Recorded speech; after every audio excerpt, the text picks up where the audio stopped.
fallait pas Elle avoue l'histoire au d'amour. centre du soleil, Alors, on ne faisait racontez-moi pas de donc. politique. Tu peux comprendre ça, Rudy? Tu peux le comprendre? Ça avait été son rêve de jeune fille à elle aussi. Gilles Delaby, bonjour. La Bonjour. part du mal, c'est le titre de votre dernier ouvrage, publié aux éditions Ravet-Anceau.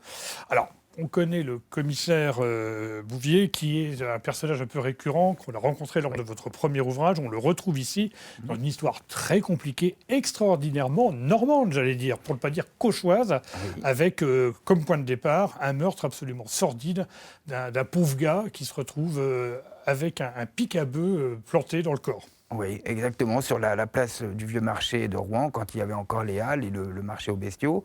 Et donc, ce malheureux a une histoire, puisque les gens sans histoire n'existent pas.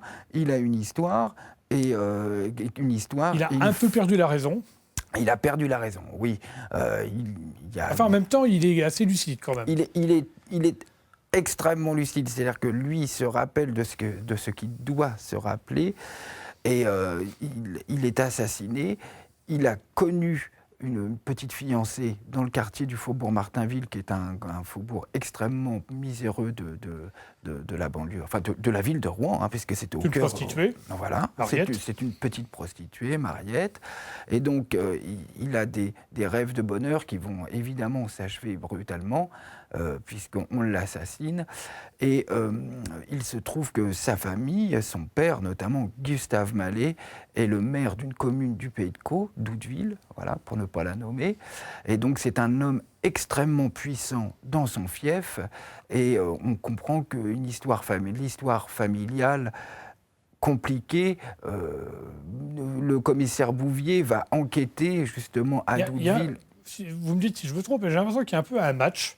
Une opposition frontale entre ces deux personnages, le commissaire Bouvier d'un côté et le fameux Gustave Mallet. Alors, vous dites qu'il est puissant, vous avez raison, parce qu'il est maire de sa commune, il a une ferme, des chevaux de course, c'est le patriarche de la famille, et en plus, il a une usine d'engrais. Alors, on ne sait pas trop d'ailleurs d'où vient l'argent qui lui a permis de lancer cette usine. Voilà. Bon, on ne va pas tout raconter, mais c'est vrai qu'il y a de très très lourds secrets, et on est vraiment au cœur d'une histoire typique du Pays de Caux, on va dire. Oui, c'est une histoire cauchoise où il y a de l'argent. Voilà, il y a de l'argent, il y a de la richesse qu'on veut cacher, mais il y a de la richesse. Alors, tout le monde veut l'argent, mais il ne faut pas en parler. Voilà, exactement. Et puis, j'allais dire, il a assujetti complètement notamment sa région, mais et aussi sa famille. Y compris les gendarmes d'ailleurs, qui ont une peur bleue de lui. Ah, mais oui, voilà, il règne en maître.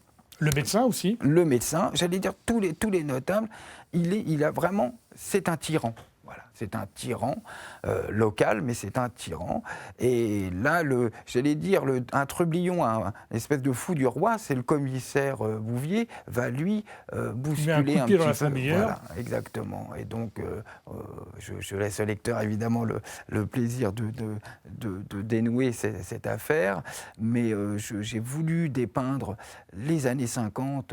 Encore une fois, puisque ça se passe en hiver 54, donc le froid y est extrêmement présent. Vous dites à certains moments d'ailleurs que l'essence dans les voitures est gelée, et donc on va chercher les chevaux, on les retape un petit peu et puis il faut y aller, ou alors des voitures à chenilles, c'est le cas de Bouvier d'ailleurs, pas de Bouvier, de Gustave Mallet, qui a une chenillette qui date de la guerre. Voilà, exactement. Et donc, dans cet hiver, j'ai voulu aussi dépeindre les années 50, à Rouen, j'ai dire au cœur d'une ville, et aussi en campagne. Et de comprendre aussi, j'allais dire, pourquoi on quittait les campagnes à cette époque. J'allais dire, il y avait moult raisons, dont, j'allais dire, une certaine brutalité qui régnait dans les campagnes, et aussi, j'allais dire, l'extrême misère qu'il y avait aussi en ville, pour les plus miséreux. Enfin, c'était une France vraiment à deux vitesses. À un moment, il y a un petit garçon, un petit jeune qui se fait taper dessus par Mallet, il a le bras cassé, et puis à la limite, l'autre, il s'en fiche complètement. Si le commissaire ne le prend pas en charge...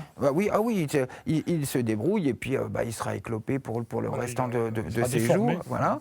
Mais ça a vraiment existé. Des garçons de ferme qui se faisaient maltraiter à cette période-là, c'était encore vraiment, j'allais dire, les gens les plus anciens m'ont m'ont dépeint les situations à la campagne dans ces années-là, c'était pas vraiment folichon. Hein. Alors, la campagne, c'est pas évident. Vous dites que beaucoup de gens arrivent à la ville et il y a ce fameux quartier, Oui. Martinville, Oui. qui était un peu à no man's land. Oui. Alors, vous expliquez que c'était un peu l'endroit malfamé par excellence. Ah D'ailleurs, oui. la petite jeune Mariette, Oui. qui est donc, qui va être, dont on va s'apercevoir qu'elle va être mariée avec justement le mort, Oui. Vivien. Oui. Vivien. En l'occurrence, elle vit là-dedans. C'est pareil, c'est une souffrance permanente entre un proxénète, les gens qui essayent d'abuser d'elle. Oui, et je rappelle C'est quand même assez terrible. qu'elle est mineure, qu'elle est vraiment toute jeune et qu'elle a déjà, j'allais dire, quand je la dépeins, on pourrait penser qu'elle a toute une vie derrière elle alors qu'elle n'a à peine 16 ans et qu'elle découvre déjà, enfin qu'elle connaît la vie. Voilà, elle sait qu'elle doit subir toute sa vie. Voilà, et son grand rêve, c'est de quitter cette misère, voilà, et de pouvoir vivre heureuse, un plein bonheur. Alors, on ne va pas tout raconter parce qu'il y a énormément de rebondissements. Et puis alors, j'aurais tendance à dire qu'à la fin de l'ouvrage, au moment où on a l'impression qu'on va avoir la clé de l'histoire, en fait, on ouvre une porte. Il y a d'autres portes qu'il faut ouvrir derrière. Voilà. Et là, on n'est pas au bout de nos surprises, parce que vous n'y allez pas de main morte. Là, quand vous dites que c'est un livre un peu noir, c'est vrai que... Mais bon... Alors, on n'atteint pas la plénitude. Hein. Je crois qu'on peut dire les choses comme ça. Alors maintenant, moi, ce qui m'intéressait aussi, c'est cette période d'après-guerre qui semble vous fasciner. Vous êtes jeune, vous n'avez pas connu cette période-là, vous n'étiez pas né en 1954, et pourtant, c'est une période qui vous fascine. Et si je peux me permettre, les descriptions que vous faites, on a vraiment l'impression d'y être et on comprend très bien quel est le problème. Le froid, les quartiers malfamés, le pays cauchois, l'après-guerre, ceux qui ont fricoté avec les Allemands, dont Mallet, entre autres, mais il n'est pas tout seul. Pourquoi est-ce que cette période vous fascine ? C'est une constance chez moi.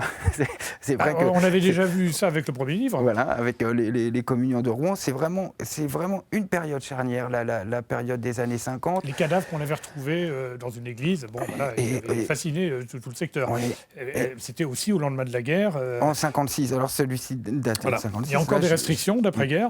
Les restrictions et surtout des pages d'histoire qu'on veut tourner. C'est vraiment une époque où on attend, je veux dire, on voit l'Amérique, hein, on rêve d'Amérique, on rêve de frigidaire, on rêve de confort, et on ne le voit pas venir encore dans ces années-là. On ne l'a que pratiquement sur catalogue, hein, les catalogues Manu France où tout le monde se rêve de modernité, de prospérité, mais c'est vraiment des années qui j'allais dire, la prospérité... En même temps, ce sont les fondations de cette prospérité qu'on va connaître pendant ce qu'on va appeler les 30 Glorieuses, jusqu'au premier choc pétrolier, où la France, à l'époque, alors ça fait rêver aujourd'hui, avait entre 3 et 4% de chômage, et où il y avait un taux du PIB qui progressait de 7 à 8% par an. C'était assez extraordinaire. Mais alors, on n'y est pas encore tout à fait, mais on va y arriver. Oui, et alors... Mais c'est laborieux, voilà, c'est laborieux. C'est une époque. Il y a des grèves, il y a d'énormes mouvements de grève, parce que on veut, voilà, c'est un peuple qui veut. Voilà, la guerre est finie, on ne comprend pas pourquoi on n'avance pas plus vite. La guerre est finie, j'allais dire la page est tournée, le cauchemar est terminé, et maintenant on veut vivre et on veut, on veut acquérir, on veut le confort. C'est vraiment un mot important, c'est le confort. D'ailleurs, c'est il fallait parfois 3 ans pour avoir un téléphone, qui était réservé aux médecins, aux avocats, etc. Aujourd'hui, ça paraît incroyable. Mais ceux qui nous regardent et qui nous écoutent, les plus jeunes d'entre eux, ne se rendent peut-être pas compte qu'à l'époque, c'était comme ça. Et 3 ans, c'est rapide. Et 3 ans, c'est rapide. On faisait la queue dans les magasins. Juste après la guerre, il y avait encore des tickets de rationnement. Il y a eu des grèves organisées par le Parti communiste et la CGT pour réclamer la fin des tickets de rationnement jusqu'au tout début des années 50. On est encore dans cette ambiance. Et j'allais dire, l'hiver 54, c'est l'appel de l'abbé Pierre aussi. J'allais dire, c'est vraiment... il y avait encore une misère qui était quasiment moyenâgeuse. Dans le quartier Martinville que je dépeins, il n'y a pas l'eau courante, il n'y a pas d'électricité. On allait chercher l'eau à la fontaine. Elle a fait brancher 2 câbles. On se demande comment d'ailleurs pour avoir pour écouter son phonogramme. Après, auprès de la teinturerie, enfin avec la collaboration de la teinturerie, mais on allait chercher quand même de l'eau. Et si là l'hiver la fontaine est gelée, il n'y a plus d'eau. Mais c'est exact, c'est rigoureusement exact. On casse la glace pour avoir un peu d'eau. On casse la glace pour avoir un. Et l'eau n'est pas propre.